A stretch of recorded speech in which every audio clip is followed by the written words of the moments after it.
Dan. Dan, You want me next? you're up, Dan. Oh, boy. Dan writes the column in the Fra Noi on genealogy, and he has been very active over the years in genealogical groups. He engineered a full-day conference here about how many years ago?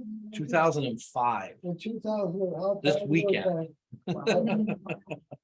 And he's been a great contributor to the movement among Italian Americans and in general. Okay. Well, what you said from the wedding, pajamas from Pompeo or somebody? That sounds like a perfect book title. I don't know why. Well, It just sounds good. Yeah. we've got it, we've got the information. Get the information. Okay, so as I battle with Zoom to share my stuff here. Okay. All right. No, I did not handwrite that. It was the best font that look, the page on the right is actually from the town's record book in Trajano in the church. And then I found the best font for the left side. No, the church didn't put me down as columnist for Fra Noi in their own book. Okay, so this is the 8-hour class, right? Okay, I'm gonna have to talk really fast. Okay. Yeah, this is the timing of this particular entire presentation is I don't know the right word. It's not overwhelming or whatever. We've had a number of the finest minds in the family who in the last few months who have left us, who have taken with them a whole bunch of knowledge that I tried to pick from them when they were living and now they're not. So the importance of that cannot be overstressed. That said, to Dominic's point, you don't want to sit down with your aunt and say, okay, so auntie, when were you born? Boring question, and you can find it. So basically to get my portion today is to help you get the facts and figures. And then the important thing for everybody here to do is to get the stuff that's not in the facts and figures, because it's going to disappoint anybody. Oh, and by the way, if you want to have your kids and grandkids keep your book, put them in it. I don't have any kids or grandkids that I know of. No. I was a rock star. I needed the money. I don't know what to say, but you put them. I spent the last year helping my cousin in St. Paul write his memoir of his business career and the intersection with the family and all that stuff. And I said, get everybody. He's one of 11 kids. There's 90 nephews, nieces, and various levels. I said, put them all in the book and then charge them for it. Because he didn't do Amazon. He did it the hard way. So, okay. So I have to talk fast. When somebody wants me to stop, say the word stop. I don't mean now. Basically, some people who have never done any genealogy, any research of any kind, what they know about it comes from ancestry.com TV ads or whatever. So basically, let's start with the obvious. You're not going to just type your name in a website and find your family tree and walk away. Even if you do find your family tree, don't walk away. You got to check their work, because a lot of it is garbage.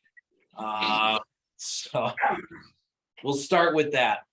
Now, this is going to be very, very basic stuff for those of you who've actually spent any serious time doing your genealogy. This is going to be very, very basic stuff, but I want to make sure. They asked me to cover 2 of the major websites where you can get records for free from Italy. Okay, now that's another thing. I've seen stuff on Facebook, people joining up with Italian genealogy groups, and they say, okay, so the first thing I need to do is write a letter to whom and how much money do I send to Italy? stop, please stop. You can do all kinds of stuff here that you don't have to send money over there and maybe never get the answer back. That's common experience of a lot of people. So these two websites, Family Search, I'll just by shorthand, Family Search and Antenati. Both of them are 100% free. The fact that Family Search is funded as part of the Mormons, the Church of Jesus Christ of Latter-day Saints, of which I'm not a member or advocate or anything, but it's supported by their church, but they let everybody in. So you don't have to be a member of the church or anything like that. Antenati is based off of the Italian provincial archives. It's basically the same data with completely different interfaces. I like Family Search better because I have to do non-Italian research on it as well, my American relatives, etc. So basically, if you've never done this before, the first thing you need to do, and they'll be on the screen if not in the handout, is you need to have a chart that looks like partly the March Madness basketball chart. That's the best way I can put it. And there are people who go, "What's March Madness?" But you're starting with yourself, father, mother, grandfather, grandmother, grandfather, grandmother, and you can probably fit about 4 generations in a page. And if you're lucky enough to know anything beyond that already, you need another page. So that's all good. What I'm going to teach, yes. Excuse me, I just want to make a mention, the Mormon Church at their individual churches around suburbs. Yeah. Have family history centers with workers that will do family search, so you can go and they'll work with you to do it. Mm-hmm. And it's free. There's no religious, It's a good point to make that I work at one of those family history centers, Buffalo Grove. Yes, even though you're going into somebody else's church building, they're not going to hit you up. They're not going to proselytize. I've been going for close to 30 years. And I think one really young missionary didn't get the memo. Okay. You're learning. It's all right. But no, they're not using that as a hook to get you in the building and then say, "Hey, here's this cat called Nephi." No, they don't. It's none of that. So, but to your point, one thing that you will need to know when you were talking about these records, I think it's in a later slide, but as long as the question was brought up, you can be at home and you can go, and I'm going to show you how to do it. I'll show you on the website. And when you're in the website, at home, there are going to be records it's going to say, yes, these records are here, but no, you cannot view them from your house. What difference does it make? Well, it matters because there are legal agreements that were made between the church and the people who own the records. The family history centers that he's talking about are they're family history centers, and there are public libraries which are called affiliate libraries. So wherever you live, you're going to have to go to familysearch.org and search for what's closest to you.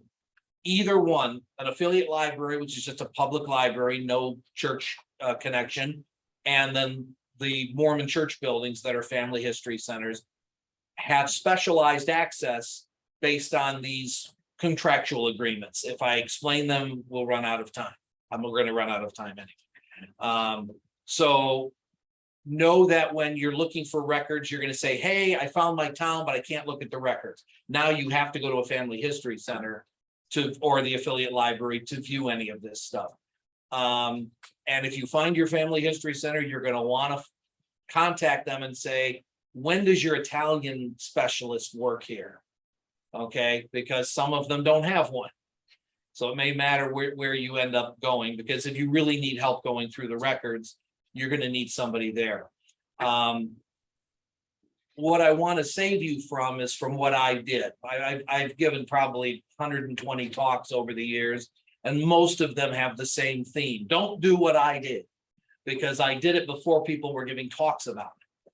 So I think I started out and I said, okay, my family name, my grandfather's name is Laturi. So I'm going to find everybody in Italy with the name Laturi. Bad idea. Don't do that. Although there aren't many, but bad idea. Don't start. I mean, if you're Russo, you're really in trouble. Okay.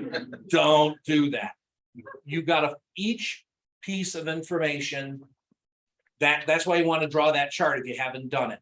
If you've already done it, you have your stuff in a computer, print the chart and look at it and say, oh, I'm missing a birth date for this great grandma right over here. Focus on one piece of information and then go out and get it. Okay, and I'm going to show you how to go out and get it.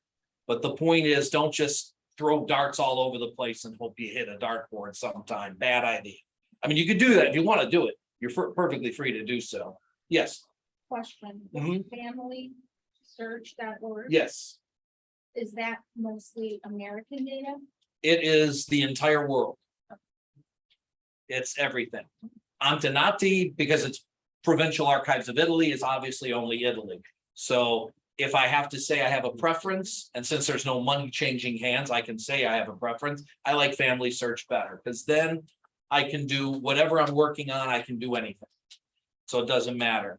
And just that the interface is better. I'm going to tell you this now, that the handout you get might not be valid by the time you go home because they keep changing these websites around all over the place. I know they're doing a major update to Family Search, which they won't tell us what it is.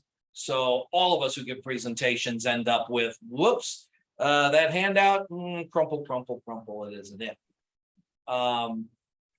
So basically with either website, you have to know what town you're looking in. I'm going to presume that everybody in this room knows what town their family came from. If they don't, throw me a question by email offline and I can try to help you out if you really don't know. But I figure this room, yeah, I think we know. Yes. What's your email? Is it not on the handout? Yeah. Front page, handwritten, yes. I'll make sure, catch me after if anything like that, but yeah, I put for any email you send regarding this talk, put Casa Italia in the subject line, and then I know where it's from and I'll answer it rather than hi. You know, I get a subject that says hi, bye. That's my answer. You know, you had your hand up. Hi, yes, I'm on Facebook. My grandma's was scenario and Flavia, and they have a scenario page, and there's a guy in Orlando, and he went to the town and had all the records and sent it all and had a big spreadsheet. Was it possible for other towns if they have come in? If they have a SAM, it's possible. There's a website as an example called Bari Ancestors, I think .org or .com, I don't remember. Guy named John Rusino created it, and he basically has everybody from 3 towns in Bari: Loseto, San Nicandro, and Carbonara. I've got connections to Carbonara, so I have been beating his website to death for about 6 months, and I've added about 6,000 names to my tree. I had 90 to start with, 6,000's a dent. I've been doing this 30 years. I made the mistake of doing, I have to do my descendants of my ancestors so I know who every cousin in the world is.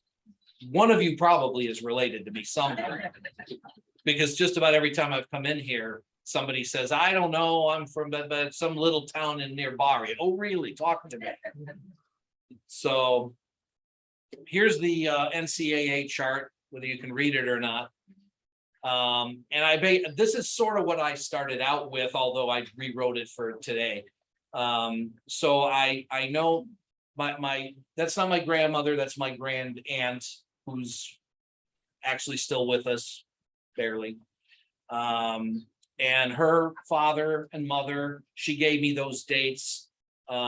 She had the mass card from the funerals, that's her parents, and then a little bit more, and then there's question marks. So my point to you is, whatever your question mark is, if you're looking for the name of another ancestor, that's the key goal you want to do. If you want a date, a birth date, death date, marriage date, And again, I'm talking about the fact part of it. The other speakers, I presume, are going to be the ones who are going to talk about the sit them down and get them to spill their guts with all this stuff about the people that are already gone.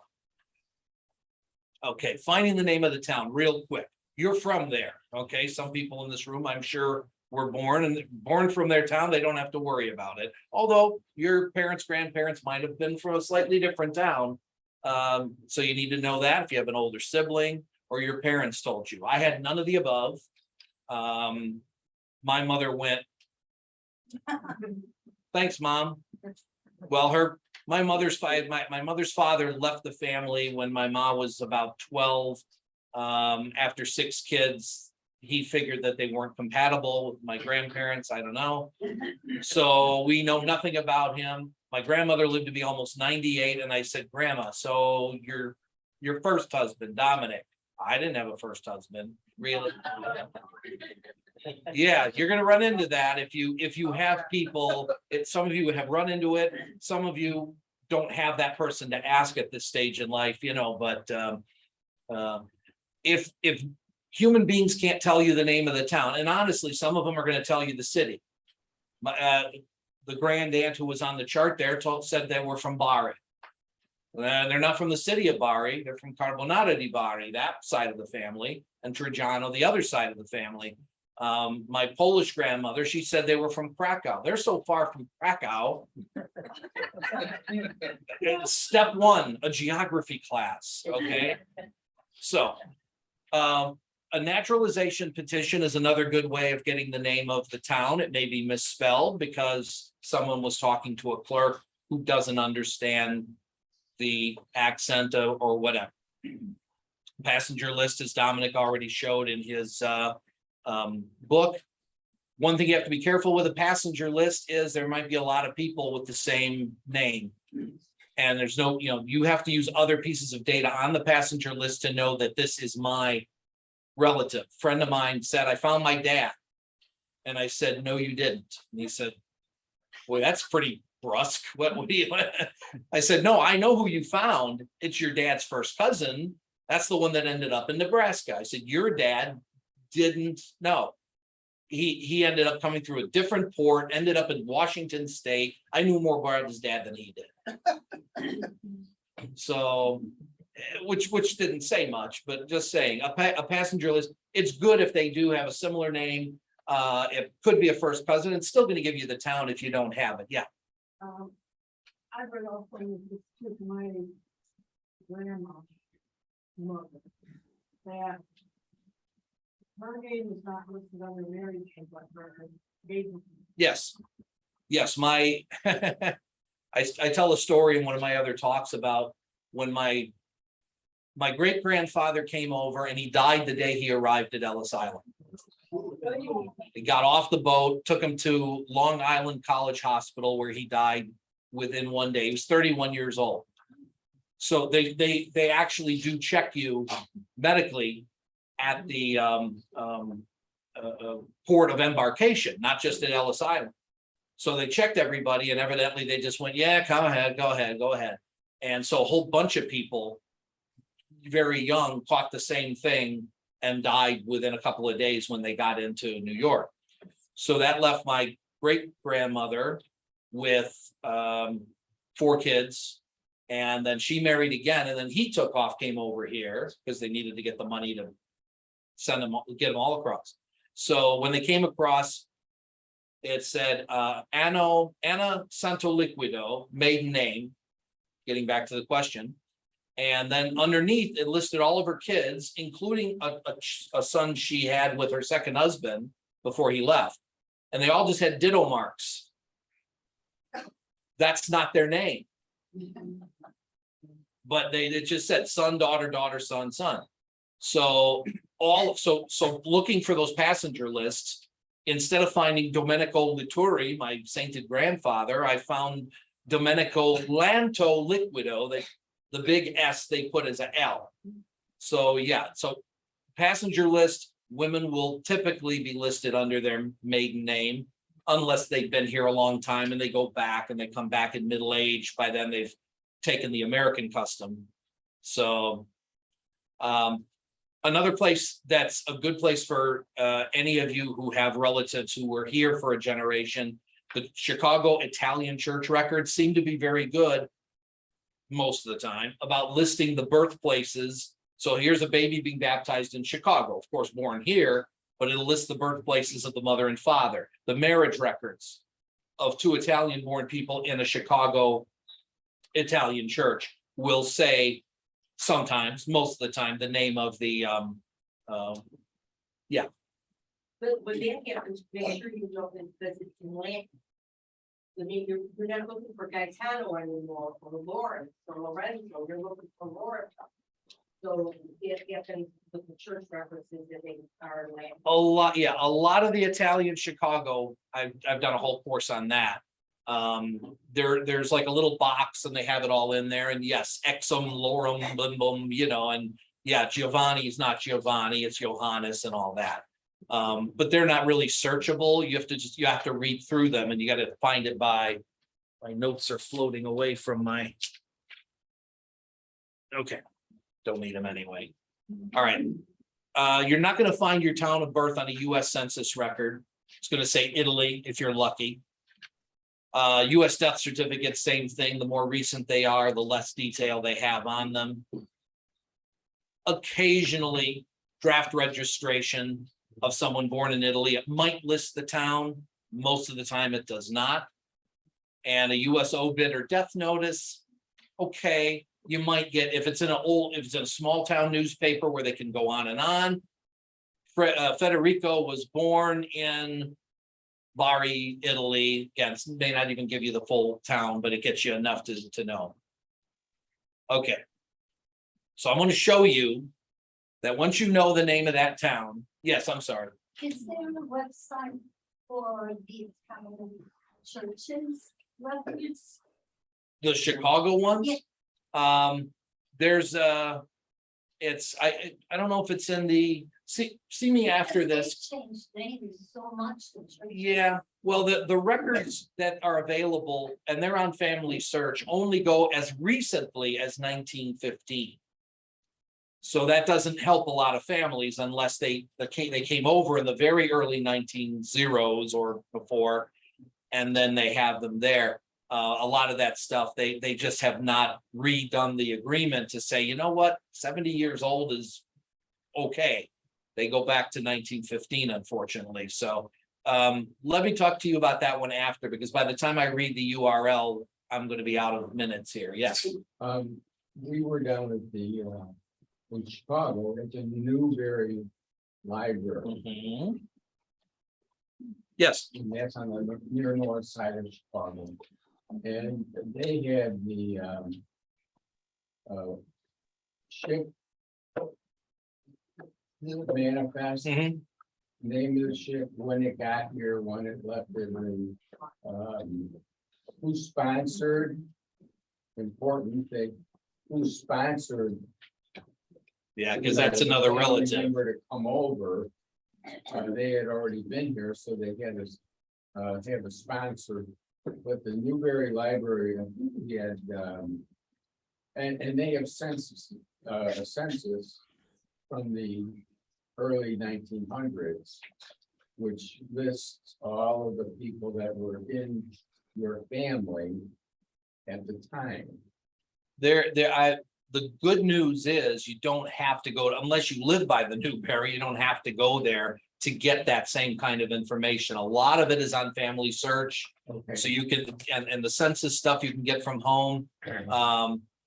And family history libraries, centers typically have ancestry subscriptions, which have different ways of looking at the census. So that stuff's out there. You can get a lot of stuff without going too far from your house. If you're a subscriber to Ancestry, you can do it at 4 o'clock in the morning in your bunny slippers. That's what I do. Now, minus the bunny slippers. Okay. So, just before anybody is disappointed, a lot of the north of Italy has never been microfilmed. The records that they have, there's only a few years worth under the Austrian occupation years in the 1810s. And for, if you're not back that far already, you're not gonna get there. So just be advised, but it's always worth looking for your town.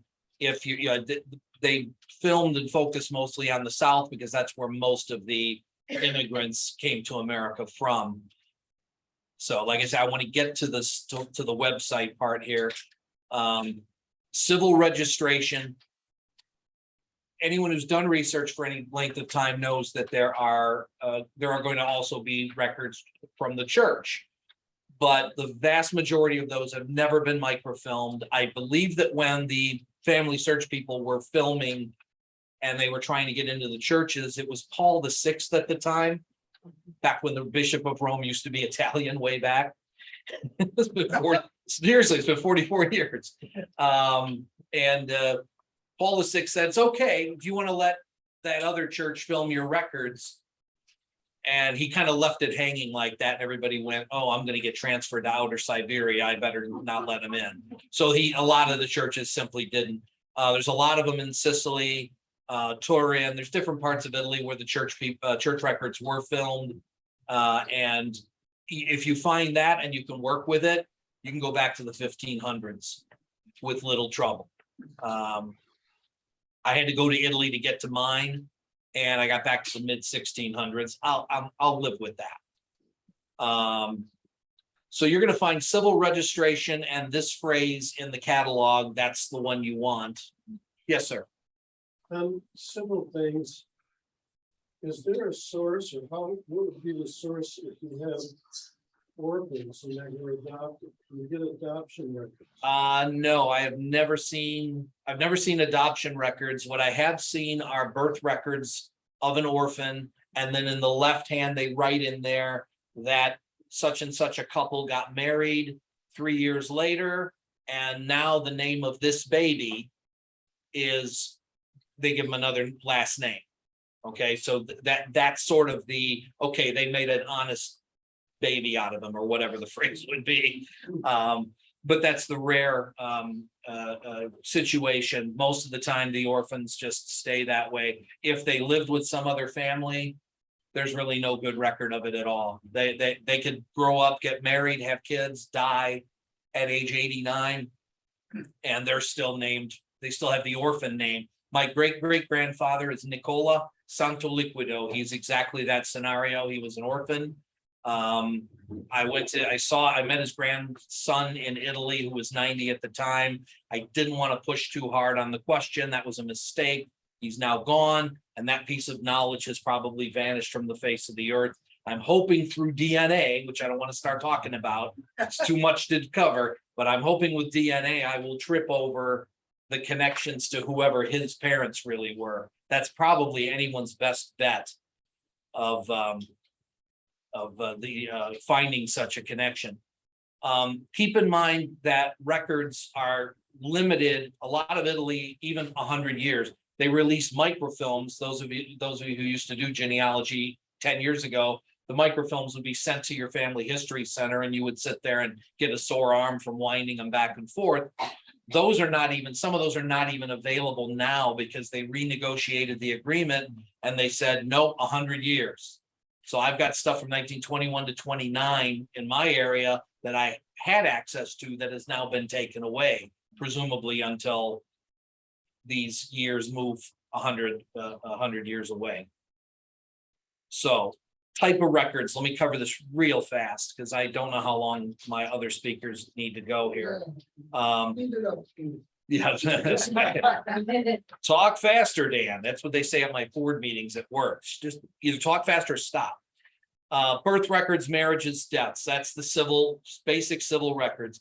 They also have the bands, the 3 weeks of saying whether if anybody objects to this marriage, and it's usually the bride's father.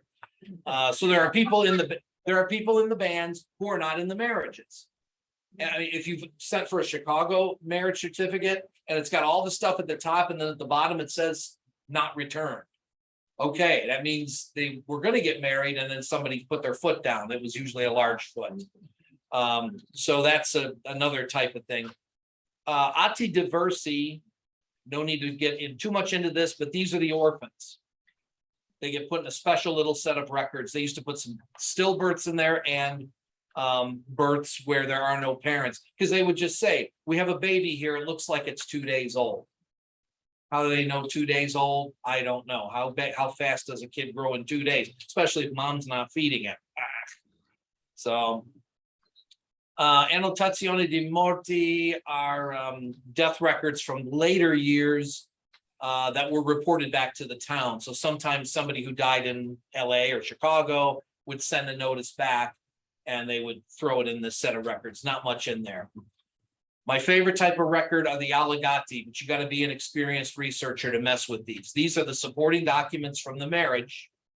What this means is that when couple get married, the allegati for that couple will have the groom's birth, the bride's birth, the groom's father's death because he died before his son got married, or the bride's first husband's death.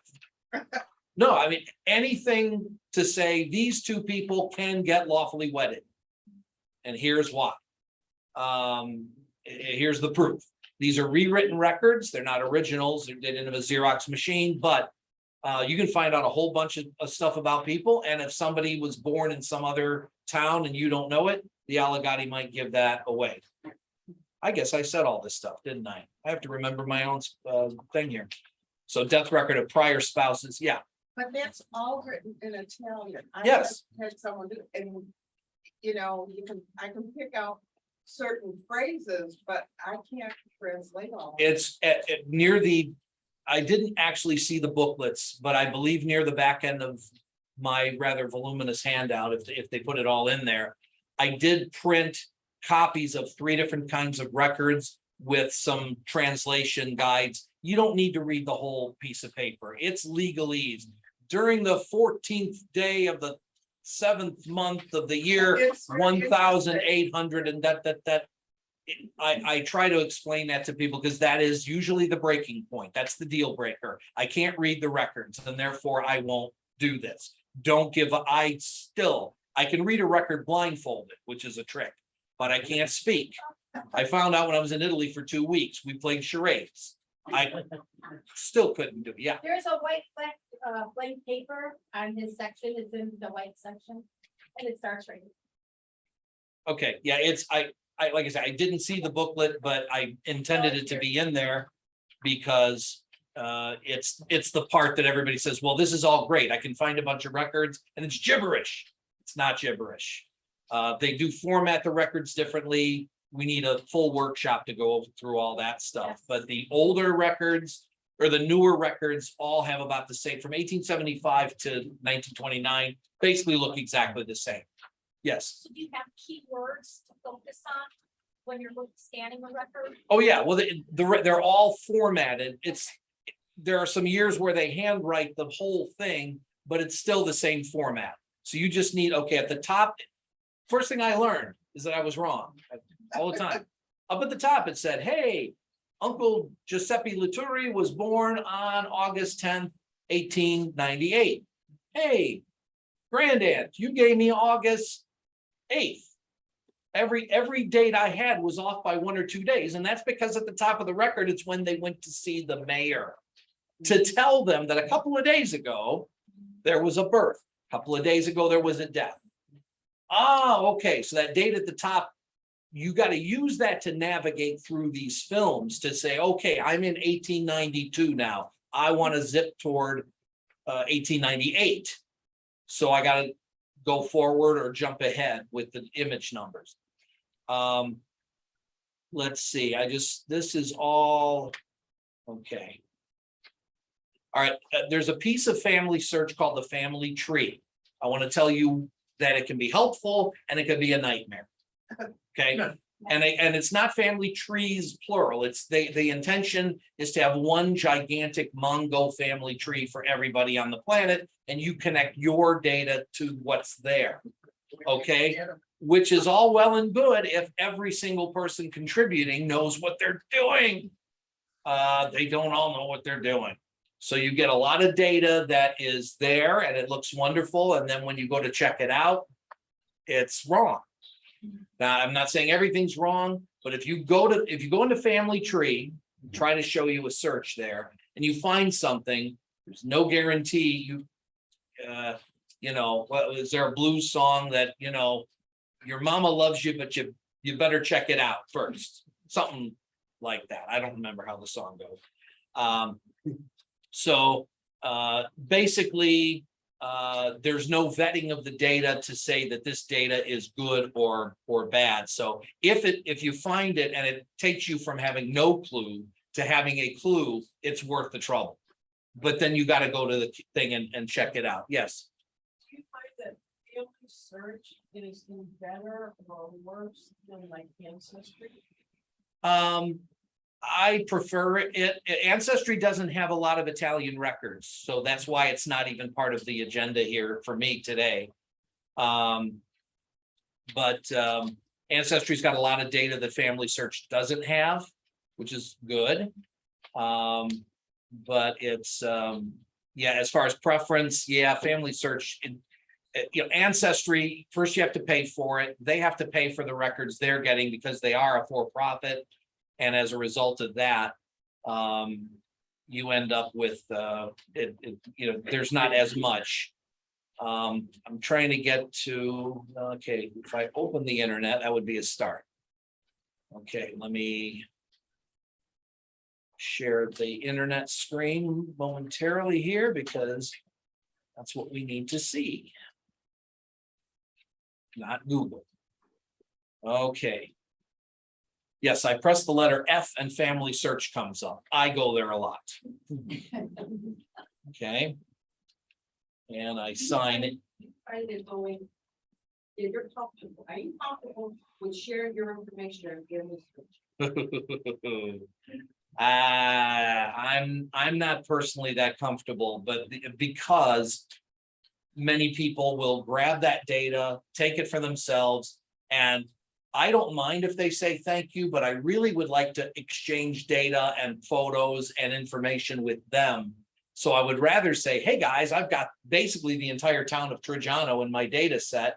If you have a connection to that town, contact me. And then we can barter a little bit. That's my take on, that's the thing is that if you have your data in a piece of software like Family Tree Maker, and you say, link it up to Family Search, and it takes your whole tree and puts it out on Family Search, and then you have to go in and try to merge the duplicates, which is take forever. There's no guarantee anybody's going to come back to you and say, hey, thanks, and here's some stuff maybe you don't have. That's what I want. And ethically, what about people that have children that they don't want? Oh, living, you can, it'll block living people. Anybody that doesn't have a death date, that data will not go out there to the public. That's already, they know they don't want that to happen. All right, so Family Search. Okay, so I'm going to go into the family tree real quick. So it gives you a screen. I don't know if I've even got the family tree search screen in the in here, but names are spelled wrong a lot. It's volunteers doing the work. So use wildcards judiciously. Okay, wildcard meaning asterisk is any set of letters after Sant. Okay, question mark could be any one letter in that spot in the word.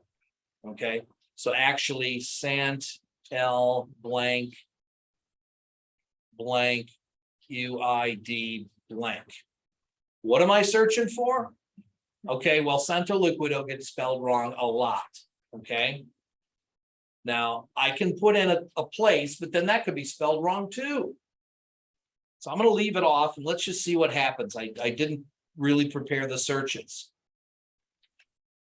Hey, well, no, that's somebody else. Okay, now coming down. So see, by these other areas here, whenever you're searching for records on Family Search, you can hit birth and you can put Illinois. You can put Bari, you can put whatever you want in there and it'll use that to narrow down the search. And you can put in a range of years. so that you don't get the people from 1612 and you don't get the people from 1947. Okay, so here, this is my great grandmother. Glad she was here. It makes the search smarter search. Actually, I think this is tying into my tree. I've got part of my tree in there. So you click on that and you get a lot of, okay, that's right. Somebody else did that. Somebody else grabbed some data I had out on the internet and put it on here. I don't mean to pick on Rose Bowers. I'm sure she had good intentions. So you have information in here, February 1st, 1879, Trajano, she died May 3rd in Chicago. She was buried at Mount Carmel, that's all true. Immigration 1912, that's my cousin Linda, she doesn't know the first thing about our family. So yeah, they came over in 1914 and there's some stuff. So any piece of data you put in your tree and then link it up with family tree, it goes in here. Okay, so first husband, Carlo Laturi, that's the guy that died at Ellis Island. Her parents, Nicola Santaliquido, that's our foundling. We have a whole cast of characters here. And we have all the kids and the kids over here.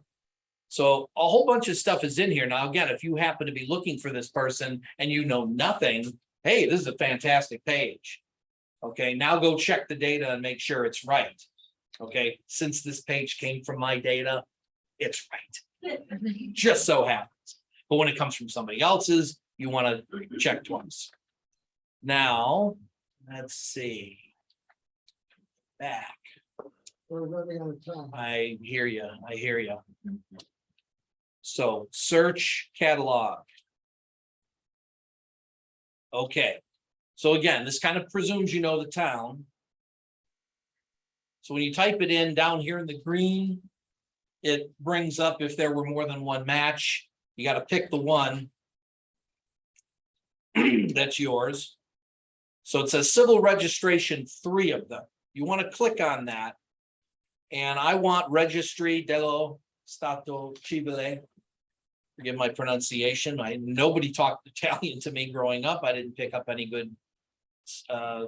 So you click on that. Now in the handout, it shows this top half with a bunch of stuff written. And then down here are the quote unquote films. This dates back to when it was microfilm. So I explain in the handout that these little cameras with a key means, yes, there are records, but you can't view them from home. I told you about that earlier. You got one camera down near the bottom right.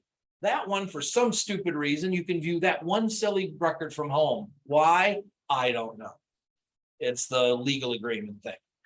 So this is the stuff you want to do at the Family History Center or the affiliate library. This is a cool one. I won't show it because I just showed the searching.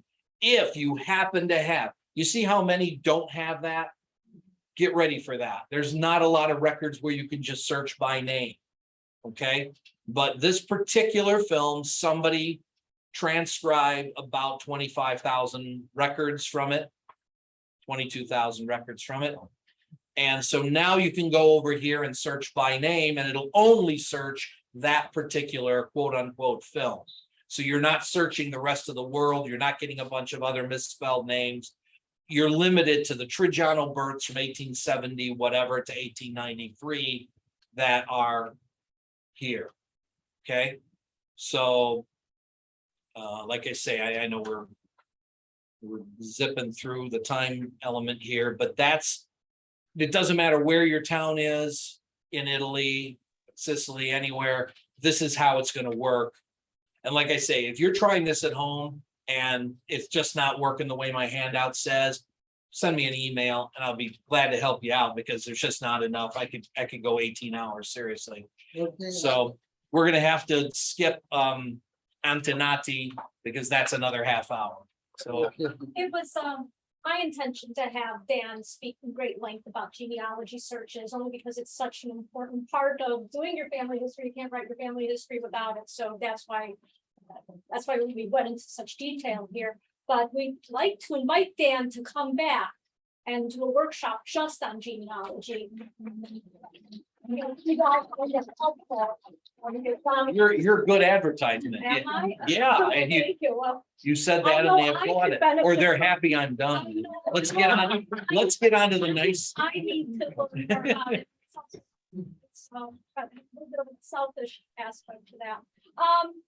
In addition to that, we'd like to, welcome you to partake in the goodies that we have. We're gonna take a 10-minute break, stretch our legs, and then we'll come back for Tony Motto's presentation. Thank you.